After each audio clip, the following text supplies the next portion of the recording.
Dari Ikatan Ahli Teknik Perminyakan Indonesia juga melihat potensi itu, tetapi tentu dengan cara yang berbeda. Karena selama 27 tahun karir saya di bidang migas, saya belum menemukan metan hidrat yang komersial, yang dikatakan sebagai SAP secara komersial. Sampai saat ini masih dalam pilot project.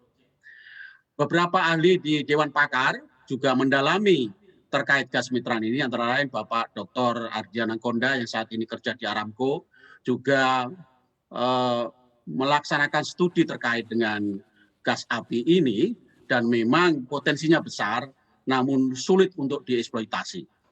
Jadi pernyataan bahwa ada harta karun itu juga kurang tepat, karena pada dasarnya gas metan ini juga banyak kendala yang harus dihadapi. Kalau kita mendalami terkait migas yang komersial, itu harus ada 3 faktor yang dikatakan sebagai komersial. Yang pertama adalah mature secara teknik, mature secara komersial, dan mature mateng secara HSE, keselamatan dan lingkungan. Nah, pada saat ini baru pada posisi teknikal sangat awal sekali terkait dengan keberadaan gas hidrat ini. Dan masih ada sisi komersial. Komersial belum ada di dunia ini yang benar-benar komersial. Apalagi lingkungan dan keselamatan. Kita tidak bisa memproduksi gas metan ataupun minyak dalam kondisi sembrono yang tidak memenuhi kaidah-kaidah keselamatan internasional. Jadi kalau dibilang harta karun itu masih jauh dari kenyataan, dan kalau boleh saya koreksi sedikit, itu masuk dalam kondisi probable, artinya P3 dalam teknik perminyakan ya, bahwa artinya masih butuh dan panjang sekali penelitian lebih lanjut untuk melaksanakan potensi itu. Ya, kalau misalnya ada 850 TCF dan sebagainya, kalau namanya possible bisa Anda taruh berapapun, bisa 1.000, bisa 2.000, bisa 3.000 sampai 100.000 TCF.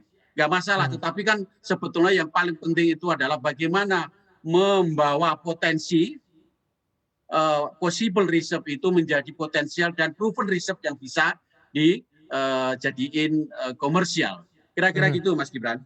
Iya, tapi Pak Hadi, dengan apa yang dipaparkan oleh Pak Menteri ESDM ini juga kan, walaupun sebenarnya Pak Menteri ESDM tidak menyebutkan sumbernya dari mana, tapi kalau kita runut lebih jauh, memang untuk 2 lokasi utama, yaitu perairan selatan Sumatera hingga Laut Jawa begitu, dan juga di Makassar atau di Pulau Sulawesi, bisa dikatakan kalau kita runut lebih jauh ini dalam studi Geological Survey tahun 2000, dalam studi US Geological.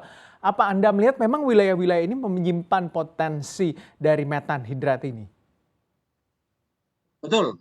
Kalau dari sisi potensi, ya kita sebutnya sebagai sumber daya ya Mas, jangan sampai nanti bilangnya cadangan, karena kita harus memberikan informasi yang benar kepada masyarakat, jangan sampai ada euforia yang seolah-olah harta karun sesuatu yang gampang gitu ya. Jadi betul bahwa kondisi temperatur dan tekanan di busur selatan Sumatera sampai Jawa, kemudian sampai ke Selat Makassar, potensi terkait dengan cadangan hidrat memang besar.